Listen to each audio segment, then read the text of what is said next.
Next on Unsolved Mysteries. Two Army buddies are found dead, both hung by the neck. The Army says suicide. Their families say murder. He's charming, intelligent, suave. And he's left four women both heartbroken and broken.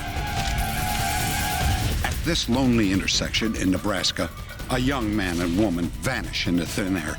What could have possibly happened? And finally, a young woman breaks up with her possessive boyfriend. She ends up dead, and she may not be the only victim. These are stories that are guaranteed to surprise you. I'm Dennis Farina, and for the next hour, it's Unsolved Mysteries.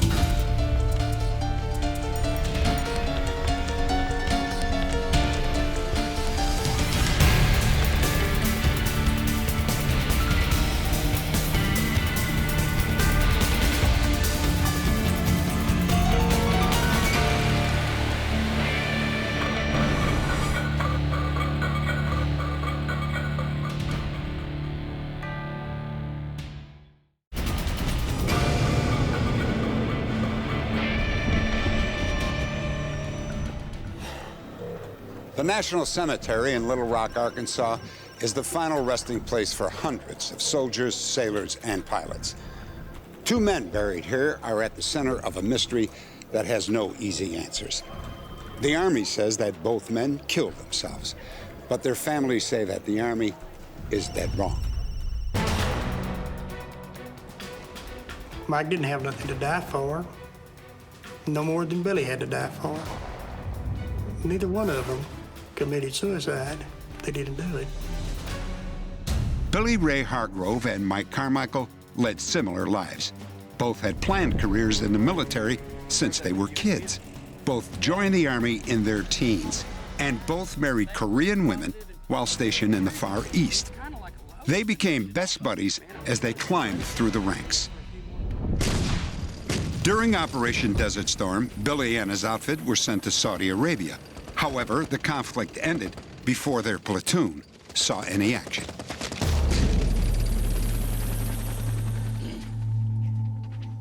We're wondering when you'd recommend us for the Desert Storm decoration. Billy Ray, I appreciate everything you and the men did during the campaign. When Billy finished Desert Storm, he was disappointed because his men did not get a merit award, a medal that he felt like they deserved. And he set about trying to get the medal for them, and every direction he went in, he couldn't accomplish it. Sir, I understand your point, but the men were just I've decided to refuse the application. Billy just could not accept the Army's decision, and he made a questionable decision of his own.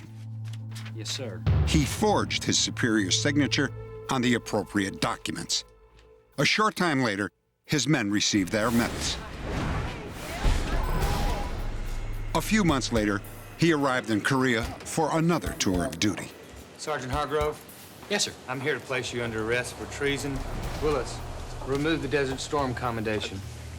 Sir, what's this about? Billy Ray called me January the 28th and told me, Dad, I think I'm going to get out of the military. I've had all of it I can stand. And he said, I'll probably be home by June. Billy's court-martial was not his only problem. His marriage was falling apart. I had visited their house, and they were fighting a lot, and there was a lot of jealousy. She was constantly accusing him of having a girlfriend and having a child somewhere that she didn't know anything about, and it wasn't true at all. Hey, Hargrove! Then one morning, Billy missed a summons to report to duty. Hey, Billy, where you been? Just having breakfast. Oh, did you not hear the siren? No. Are we having a drill? Yeah, and the captain's going ballistic. Oh, but he is. Tell him I'm on my way. Okay, good deal. See you later. Billy never did report for duty. Instead, he took his dog for a walk. 20 minutes later, Billy's wife heard the dog barking. What's wrong with you, huh? Where's Bill? Huh? Where's Bill?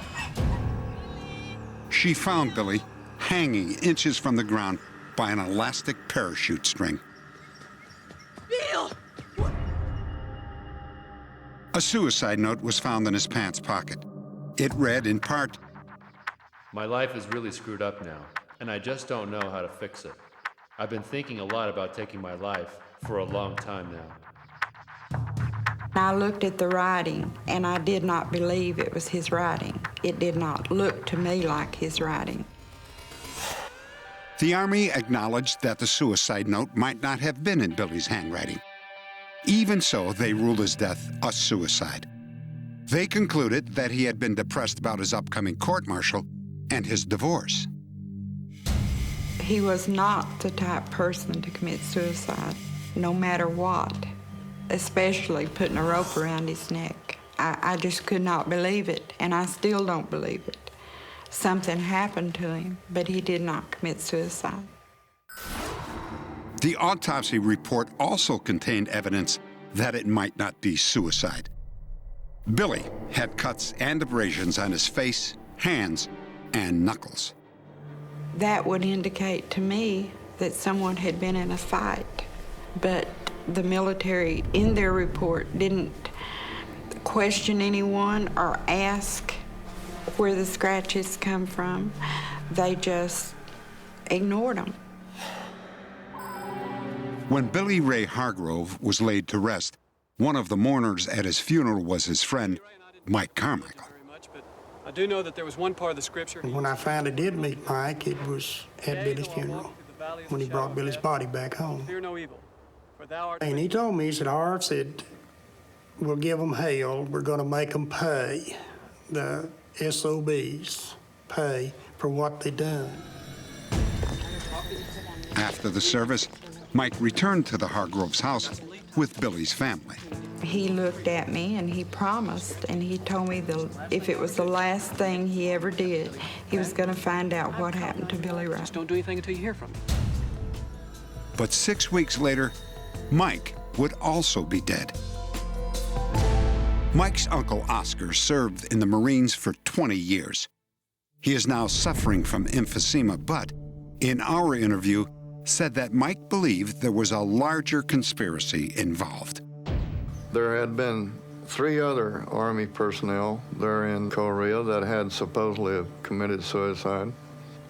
And my nephew told his birth mother, says, don't be surprised if I'm not next. Mike Carmichael returned to Korea and began his own investigation. He and his wife, Sun Hee, visited Billy Ray's widow and collected his personal papers.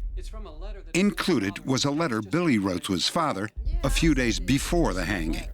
But that letter never made it home. For some reason, Kim, his dad didn't He get was the supposed to have written me a letter in February. I don't know when, but he was supposed to have written me a letter. And I'm sure if I could find that letter, it would explain everything. Mike continued to collect Billy's papers and stored them with his own papers in a metal box. Mike told his uncle Oscar that if anything happened to him, Oscar should immediately open the box. But Mike never said what was in it. I'll see you at the club tomorrow night, all right? Then on Mike Carmichael's 38th birthday, he received an unexpected phone call ordering him back to the base. By the next morning, Mike had still not returned home.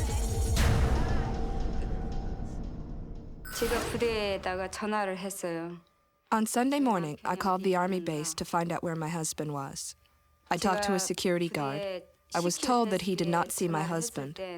So I asked him to try to knock on the door of his barracks room. He said that there was no response and the door was locked. An hour later, Sun Hee found Mike Carmichael's body in his barracks office. He was hanging by a parachute cord and leaning oddly positioned against his locker. Like Billy, he had abrasions on his face and a gash on his forehead. He had been dead for several hours. The Army's investigation concluded that Mike Carmichael had taken his own life because he was depressed over financial matters and Billy's death. There was no way that Mike would take his life and take the chicken way out. He was happier than I had seen him in a long time, due to the fact that him and Sonny had just gotten married in July. They was just like a couple of overgrown kids, really. And he had his retirement to look forward to. I think he was angry, and I think he was going to direct his anger towards finding out the reason why or who caused his friend or killed his friend. The Carmichael and Hargrove families absolutely refused to believe the deaths were suicides. They launched a letter-writing campaign asking for the official reports from the military. Unsatisfied with the Army's response, they contacted the office of U.S. Congressman J. Dickey. Even the reports that I could get were lacking in the photos of the crime scene. Other things were withheld or whited out for certain reasons. And after looking at it, I don't think that they took into account all of the different aspects of the case, and they maybe kind of just closed the door without a thorough investigation. I think the signs are there that there is a cover-up of some sort, and I don't want to accuse anything or anybody at this time of that, but the reason why there would be a cover-up, I don't know. That's one of the things we want to find out. I happen to think that if we open this thing up, that we will find an answer. The two families are especially troubled by the many similarities of the two deaths. Both Billy and Mike died just after they were summoned to the Army barracks. Both were tied with parachute cord. Both had cuts and abrasions on their faces and hands. And both men were found hanging just inches from the ground. The question marks that come up about Sergeant Carmichael start with the fact that he's in a sitting position some 3 inches from the floor. Even the natural instincts of a person would have your hands falling down or pushing against it. There's not any way that our rights, our self-preservation rights are such that we'll do something like that.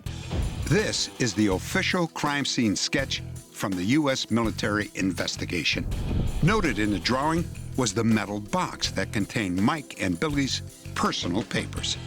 It was sitting on a desk across the room from Mike's body. The box of letters later disappeared. No one knows what happened to it, and military personnel deny its existence.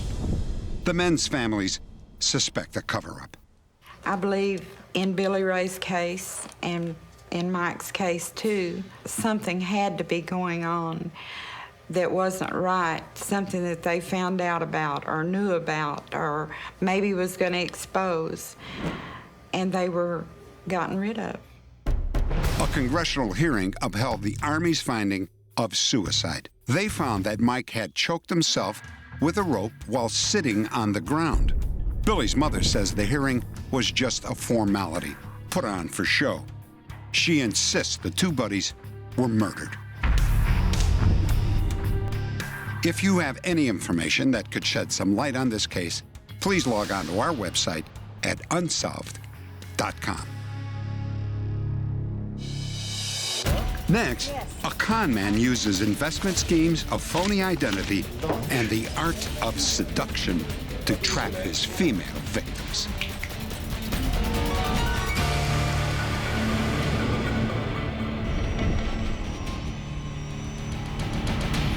You're about to meet a successful, highly intelligent businesswoman who never imagined that she could have been duped by a con man. But guess what? She was. In fact, she turned over her entire life savings to him, and she was not the only one. The woman, who we'll call Catherine, was at a singles party when she was approached by a well-dressed man who spoke with a German accent. He introduced himself as Eric Kessler. No, I was born in Hamburg. Oh, Germany. Yeah. The night I first met Eric Kessler, he presented himself as a businessman who was in town on business and would be staying for probably a year. Some business associates have asked me to look at some property here. I was impressed on his dress, his mannerism. I never got an impression that he was even attempting to make a pass. And what do you do here? You work? Yes. Eric encouraged Catherine to reveal intimate personal details about her life. She told him she was divorced, that she operated a hair salon, and that she was worried about being able to put her children through college. It's such a coincidence that we should meet. I'm talking with some friends of mine from Western Europe. Eric just happened to have a solution. He told her about an invention which would revolutionize Catherine's industry. Well, I'd like to hear about that. What area of the business is it? Well, it's very complex and very technical. He arranged for her to see the image system known as the video makeover. It was cutting-edge technology that let clients see how they would look with different hairstyles and colors. I thought that the concept was fantastic. You could charge a large amount of money for it. Kessler convinced Catherine that he could place the system in a major Midwest department store chain, but they needed money to get started. It's called a video makeover. She got a $50,000 loan from a wealthy friend. Eric said he would repay the loan 4 months later. She did not ask a lot of questions because she believed in me. She wrote a check for $50,000. Oh, you're terrific. Thank you. Kessler insisted that a business account be established in Catherine's name. Only she could make deposits and withdrawals. A few days later, he moved into Catherine's basement so they could work more closely together. We brought in another telephone line, which was strictly a business line. At one point in time, my son took the message from the department store saying they wanted to set up a meeting with Eric Kessler.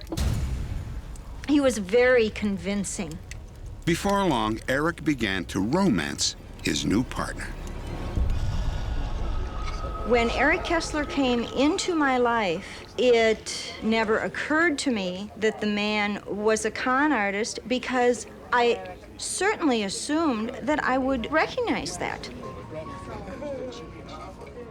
I have dealt with people who have attempted to con me or take me in business matters.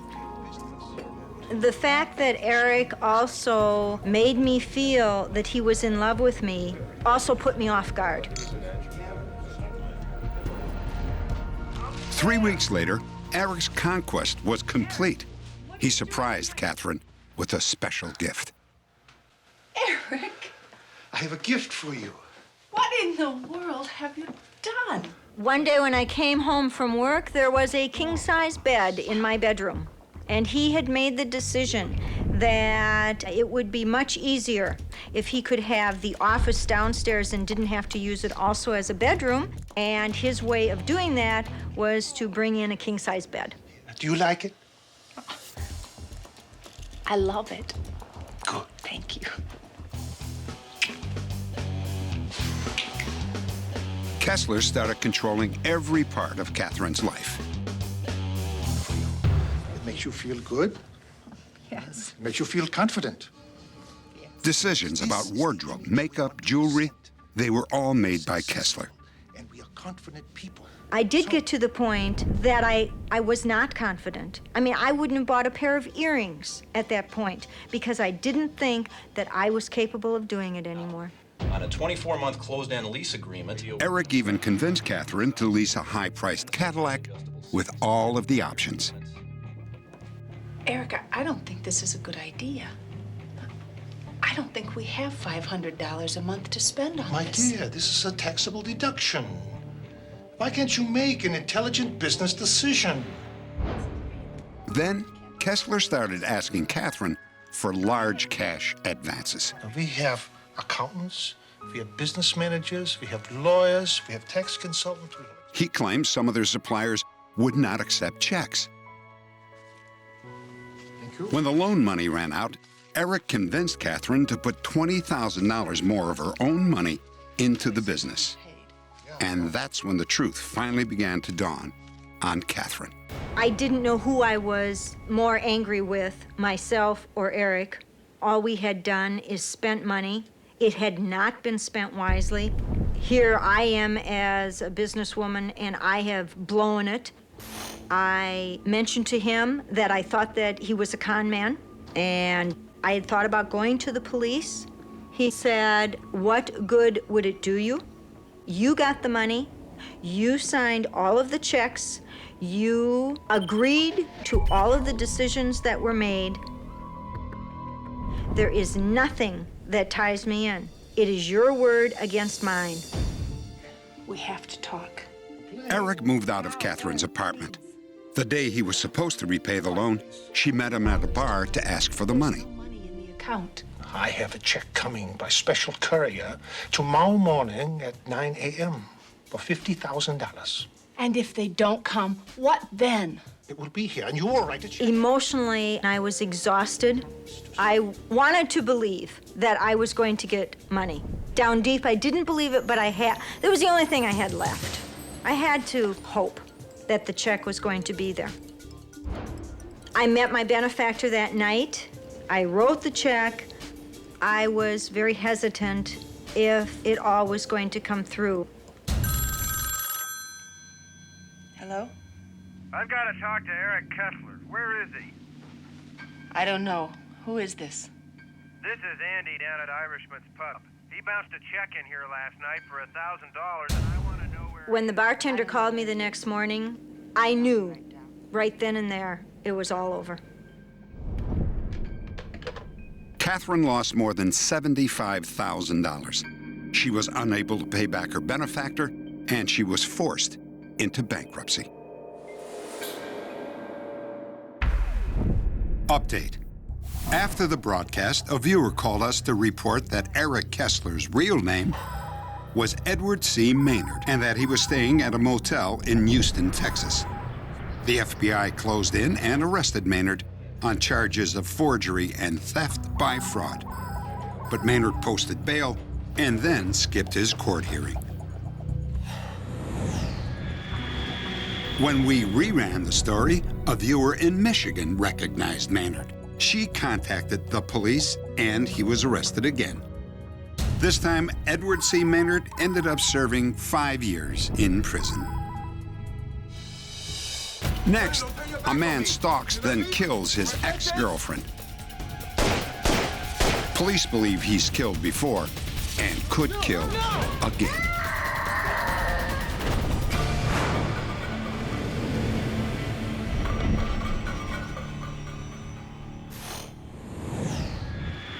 Elgin, Illinois. Michael Alfonso has reached a breaking point. He's desperate. His girlfriend, a single mother, Josefina Gonzalez, is leaving him. He asks for one last chance, but she won't relent, and he can't handle it. No! Alfonso stabs her and tries to escape with Josefina's 2-year-old child. Although severely wounded, Josefina fights back. Michael Alfonso drops the child and runs into the night. Josefina Gonzalez and her son recovered from that attack. Michael Alfonso was arrested and served 4 years in prison. But then Alfonso was released, and he began looking for another relationship. When Hannah Velasquez separated from her husband, she worked hard to support her young daughter. Michael Alfonso was a co-worker at one of her jobs. You scared me. I came in here just to ask you out to dinner. Tonight? Yeah, tonight. Okay. Hannah was not interested in a serious relationship. She had enough to deal with. She didn't talk about any relationship with him, but she always said, I'm alive right now, I gotta do what I can right now. And she also wanted a good future for her and for her daughter. Hannah's second job was at a local fast food restaurant. She had told a co-worker that she was having a hard time working things out with her former husband. Hannah was having marriage problems. I said, you just got to communicate with each other. And then about a few days later, Hannah starts getting these phone calls at work. Hannah, for you. Hello? Yeah, we're busy right now. And this man starts calling like every other day there. Yeah, okay. Then I asked her, I says, who is this man calling you at work? And she would not answer me. No. She would not tell me. Sure. Yeah, we're just friends. Everything's fine. She said, I know what I'm doing. I know what I'm doing. I said, okay then, fine. Apparently, Alfonso had become more than just a co-worker. But Renee Anderson was right to be worried. My husband and I are getting back together. Me With and my who? husband. We are What does that mean? That means you're leaving me? No, you're not. Eventually, Hannah decided to go back to her husband. Michael Alfonso is an aggressive, violent man. When he doesn't get his way, he gets angry. Many of his friends tell us that they're scared of him, that they don't know which way he's going to turn because he's so unpredictable. Hannah, I'm talking to you. Do you want to hear? Did you hear me? Hannah, you want to listen to me? Okay, that's nothing. You're not going anywhere. You don't break up with me, or I hurt you and your family. Hannah was so scared that she notified authorities. She did not want to pursue any criminal charges at the time because she was deathly afraid of retaliation by Michael Alfonso. No, you can't talk to him. Then I know he's gonna do something. One day, Alfonso showed up at the restaurant where Hannah worked. I told you it's over between us. According to what one customer told me, some man comes up to her and they start arguing. And it was a very heated argument from what the customer told me. Hannah's husband, who worked at the same restaurant, was taking a break in his car on the other side of the building. He had no idea his wife was in danger. You're back on me. You're not leaving me. You'll regret this.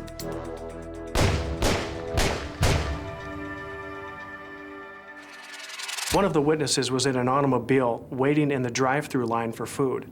Michael walked directly at her vehicle and walked between her car and the drive-through, and she looked at his face and noticed that he had a smirk on his face.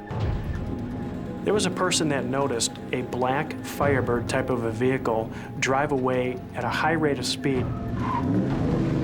We know from records that Michael Alfonso owns a 1994 black-colored Pontiac Firebird. I'm holding Hannah, and I said to her, "Hold on, Hannah, hold on. Everything's going to be okay."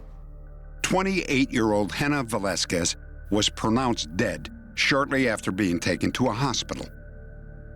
An all-points bulletin went out for the arrest of Michael Alfonso. Police would soon learn that they were now looking for a career criminal. Before Alfonso's 4-year prison term for the attack on Josefina Gonzalez, he had served time for rape. Authorities also suspected Alfonso in the disappearance of Sumanir Yang. She vanished after telling Alfonso that she wanted to go back to her husband. 2 months later, Sumanir Yang's body was discovered in a remote area. She had been shot once in the head. A pretty clear pattern of Michael Alfonso's behavior has emerged here. It seems as though when he begins to date a woman and the relationship goes sour, he gets angry at the woman and does not want them to leave. And what he does is he reacts with violence. No. Any woman that he gets involved in a relationship with is in grave danger. Unless they accede to all his demands and remain his loyal servant, they are in danger of being raped or killed.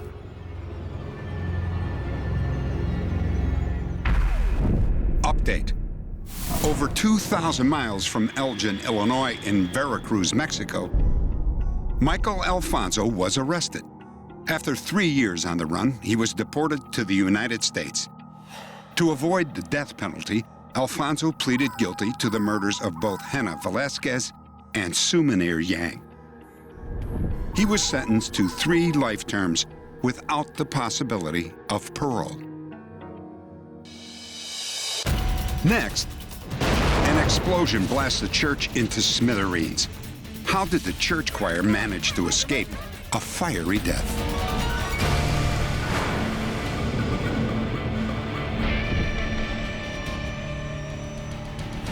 Beatrice, Nebraska, 1950.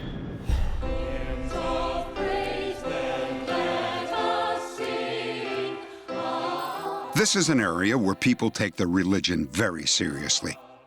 If you wanted to sing in the choir of the West End Baptist Church, you showed up no later than 7:25 p.m. Choir director Martha Paul made sure of it. No one was ever really late. There might have been very, very few circumstances, but most often everyone was there all the time.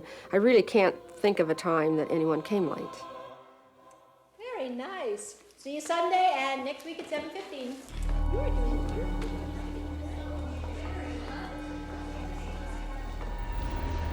That rehearsal would be their last in the West End Church. On March 1st at 7:27 p.m., exactly 2 minutes after the choir was to meet, something happened that nobody can explain. That is, of course, unless you believe in miracles. The afternoon of March 1st turned bitter cold. The church's pastor stopped by at 4:30 to light the furnace so the church would be warm in time for the evening's choir practice. The Reverend and his wife always brought their 18-month-old daughter with them to choir practice. But that night, the baby stained her dress, and Mrs. Klemple had to iron another one. It was 7:15, and they were running late. At about that same time, Martha Paul's teenage daughter, Marilyn, was sound asleep. I was very tired, and I wanted to rest for a very short period of time before going to the church to practice. So I decided that maybe a little 15-minute nap wouldn't hurt, and it ended up being a little bit longer, probably about a half an hour. A few blocks away, Herbert Kipf was working on church business. I know, I just need to finish this by tonight. That night I was writing a letter to our denominational headquarters, and it seemed very important for me to get it into the mail that evening. My mother was hounding me to get going because the time was late already, but I felt it was more important to get it in the mail and drop it on the way to church. 18-year-old Lucille Jones let herself get hooked on a radio show that night. Lucille was supposed to pick up another choir member, but tonight she didn't care. I turned on the radio to listen to This Is Your Life. I don't know why I turned it on that night, but I turned it on. They said this was going to be Edgar Bergen's life, and I just decided I was going to listen to it. At 7:23, LaDonna Vandergrift was struggling with geometry. She was determined to find the answer before leaving. But the problem was difficult, and LaDonna was running late. 2 miles away, Rowena Estes couldn't start her car. She was picking up another choir member, so they were both late. Joyce Black, who lived across the street from the church, was ready for choir practice, but just couldn't seem to get moving. I was just plain lazy, and I just didn't want to get out in the cold. And so I kept putting off going out the door. At last, I couldn't put it off any longer, so I put my coat on, and when I opened up the door and stepped out, our church just disintegrated. The lights went out all over town. Oh.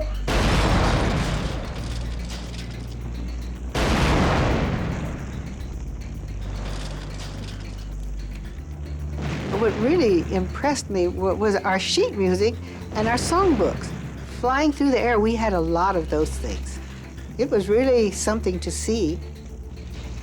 A real nice choir book fell right near me, and it was in pretty good condition. So I picked it up. I didn't think anybody'd care, because I wanted to keep it. Minutes after the explosion, the choir members began to arrive. Come on! There might be some more people in there. Frantically, they searched the rubble for survivors. Then, one by one, all of them straggled in, each of them late for his or her own reason. When we found out that everyone was safe and that no one was in the explosion, we were standing there holding each other's hands, and one of the members said, "Let's give thanks to God," and we offered a prayer of thanksgiving that we were indeed spared and that no one lost their life. If this had been a busload of people stopped by a flat tire or any such occurrence, it might be considered a coincidence. But where you have 12, 15 people scattered throughout the entire city, and each of them detained by some trivial little thing, it can't be. I believe that night, and no one will convince me otherwise, that God didn't want us there. We were spared, and I'm very grateful. It turned out the explosion was caused by a gas leak from an underground pipeline. People still debate what it was that kept each choir member safely away from the church. To some, it was just a coincidence. But to the people of Beatrice, Nebraska, it was the act of a higher power.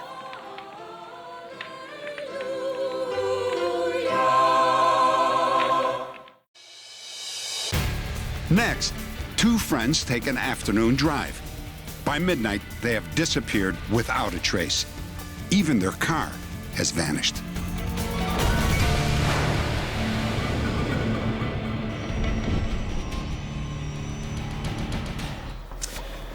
Our next story is about two young people who simply vanished in the Great Plains of Nebraska. It was supposed to be a short trip, and nothing seemed out of the ordinary. Nothing at all. And yet these two young people and their car completely disappeared. Whatever happened to Bill Rundle and Tracy Kenley? On the day Bill and Tracy vanished, they paid a visit to Tracy's parents, 38 miles southeast of Hastings. Hey, hi you guys. Hi, Mom. So Nice to meet you. this is Bill. Yeah, I'm Finally, I Bill. get to meet you. This is my mom, Sharon. We had never met Bill before this, so we don't know anything about him. But we, it's like her dad said, any friend of Tracy's is a friend of ours. So what do you do, Bill? We never talked about where they were going when they left or what they were going to do. I guess we felt that she'd make it home safe. But they didn't go home. Tracy called her boyfriend Doug and made plans to meet him at a local bar at 12:30 a.m.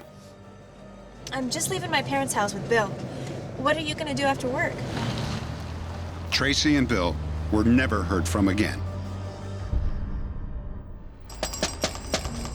Hey, Bill! The following day, Bill Rundle didn't show up for work. I was concerned if he would have not showed up for work. Absolutely not. He would have called one way or the other. He would have let somebody know that he wasn't going to be there. Tracy! Tracy didn't show up at her job either.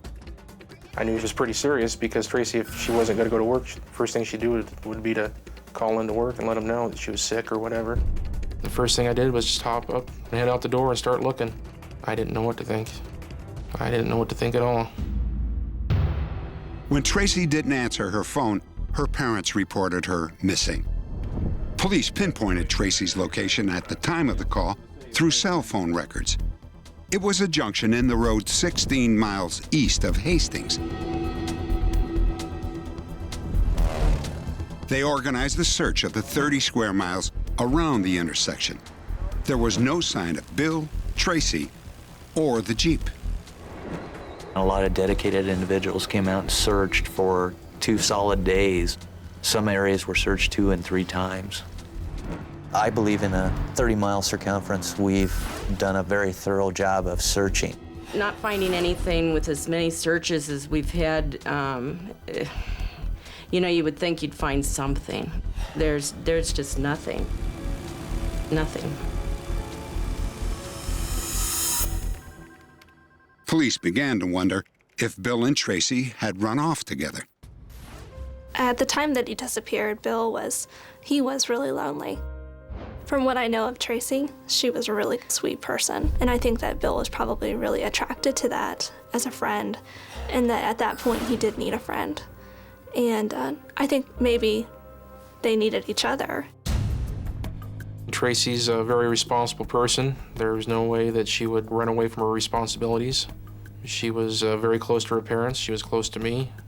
I mean, if she didn't want to call me, if she ran off or something, the first people she would call would be her parents. They didn't run away. I feel that in my heart because neither one of them took their toothbrush, neither one took their any change of clothing. There's been no evidence as far as their credit cards, ATMs, phones have ever been powered up from the day they disappeared. No evidence has led us in that direction that they're still out there. 1 full week after Bill and Tracy disappeared, a strange piece of evidence turns up at the intersection where Tracy made her final phone call. We had a farmer come to us who had recovered a hat, and the hat was sent into the lab just in case. Through lab analysis, it was found that the hat was Bill Rundle's. So whereabout was that found? That was laying right down here. We do not believe that Bill was wearing the hat when Bill and Tracy disappeared. There had been 3 inches of rain in 2 nights after they had disappeared, and the hat was clean and did not appear to be out in the weather. Plus, most of our search teams went directly by that area, and we believe our search teams would have seen it if it would have been there. If Bill wasn't wearing the hat and there was no trace of it during the search, how did it get to this remote location? Police were convinced the hat was planted, but by whom and why? Bill and Tracy knew that they didn't have to meet Doug for at least an hour.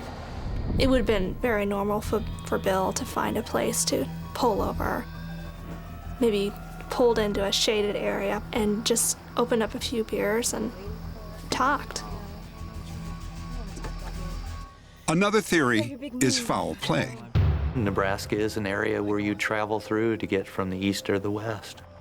There's always a possibility of somebody coming through the area that may have been a more severe criminal than we're normally used to. But how could a killer dispose of 2 bodies and a car without leaving a trace? And why would a killer plant Bill's hat 1 week later? There were no answers. I'll never stop looking. We need some kind of clue. We have no clue. There has been nothing. It's just like they just disappeared. Update. 2 years after Tracy Kenley and Bill Rundle vanished, drought conditions lowered the level of a pond near the road where the two had been driving. A farm worker noticed the outline of a car in the pond and contacted police. They theorized that because Tracy and Bill didn't know the area, they drove down the narrow private road by mistake. When they tried to turn around, the car went into the pond. Investigators have ruled out foul play.